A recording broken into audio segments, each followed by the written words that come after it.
हैं। तो केंद्रीय मंत्री इस्तीफा आर्टिकल 75 के अंतर्गत वो किसको देते हैं? राष्ट्रपति को देते हैं। किसको देते हैं? राष्ट्रपति को। गाइस कैसे होंगे आप लोग? आई होप आप लोग अच्छे होंगे। आप लोग जानते होंगे कि जो भारत के नए शिक्षा मंत्री बने हैं जिनका नाम प्रहलाद जोशी है, उनके बारे में शॉर्ट इंट्रोडक्शन आप लोग को देना चाहता हूँ। आप लोग ध्यान से भारत के नए शिक्षा मंत्री पहले नवी नीति के बारे में लेते हैं। जो नया शिक्षा मंत्री बने उनका नाम क्या है? प्रहलाद जोशी। उनका नाम क्या है? प्रहलाद जोशी।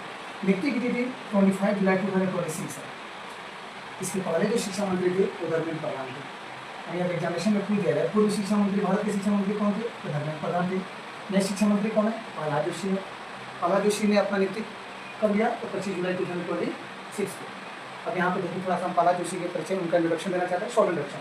जैसे इनका पूरा नाम क्या है?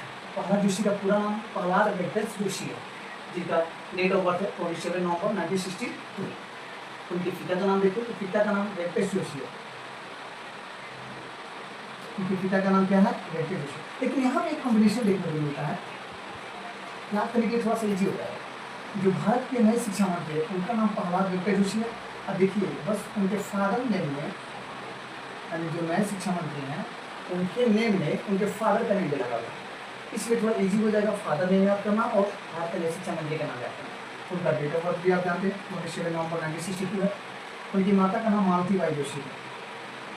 कभी कभी क्वेश्चन आ जाते हैं कि जो भारत के नए शिक्षा मंत्री बने हैं उनकी माता का नाम क्या है?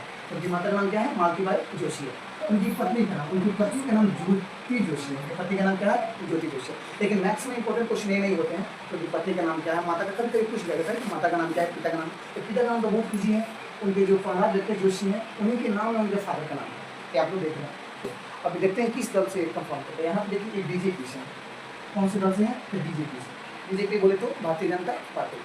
नेक्स्ट आते हैं मंत्रालय, तो सब है भाई, शिक्षा मंत्री है तो शिक्षा मंत्रालय से ही होंगे। कहाँ से? भारत सरकार से। अब यहाँ पर ध्यान रखें हर एक स्टेट का भी एक होते हैं शिक्षा मंत्री। जैसे राज्य के शिक्षा मंत्री तो भारत सरकार के हैं शिक्षा मंत्री। जैसे अभी पूछे थे बिहार के शिक्षा मंत्री कौन है? तो मिथिलेश तिवारी है। इसी प्रकार भारत के नए शिक्षा मंत्री कौन बने हैं? प्रहलाद वेंकटेश जोशी। अभी देखिए कौन सी लोकसभा क्षेत्र से आते हैं? इनका लोकसभा क्षेत्र है धारवाड़। कौन सा लोकसभा क्षेत्र है? धारवाड़। इनका राज्य कौन सा है? कर्नाटक। उनका राज्य कौन सा है? कर्नाटक। मतलब भारत के नए शिक्षा मंत्री जो प्रहलाद जोशी बने हैं उनका शॉर्ट इंट्रोडक्शन है। अब थोड़ी सा इधर आते हैं।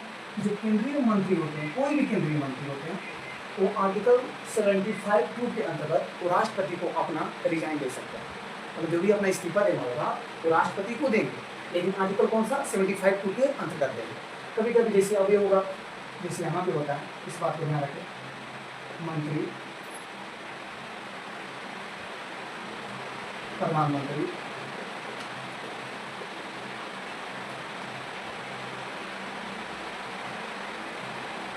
राष्ट्रपति।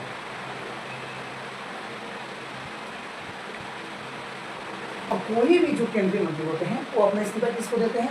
राष्ट्रपति को भी देते हैं। किसको देते हैं? राष्ट्रपति को देते हैं। कौन सा आर्टिकल के अंतर्गत? आर्टिकल 75(2) के अंतर्गत। लेकिन अगर मंत्री प्रधानमंत्री को भी अपना रिजाइन दे सकते हैं, और रिजाइन देने के बाद प्रधानमंत्री क्या होते हैं? राष्ट्रपति को फॉरवर्डिंग करते हैं, यानी उनको भेज देते हैं। तो उनका क्या होता है? मंजूरी मिल जाती है। तो हम लोग देखें कि भारत के नए शिक्षा मंत्री के बारे में हम लोग देखा, उनका शॉर्ट इंट्रोडक्शन भी हम लोग देखा। उनके मतलब जैसे नाम क्या है, उनका डेट ऑफ बर्थ क्या है, पिताजी का नाम क्या है, माता का नाम क्या है, पत्नी का नाम क्या है, वो कौन से दल से हैं, उनका राज्य कौन सा है, कौन सा उनका लोकसभा क्षेत्र है, ये सभी हमने देखा। ये शॉर्ट इंट्रोडक्शन शायद आप लोगों को पसंद आया होगा। इसी को लेकर मैं शॉर्ट इंट्रोडक्शन आप लोगों को देना चाहता था। चलो थैंक यू।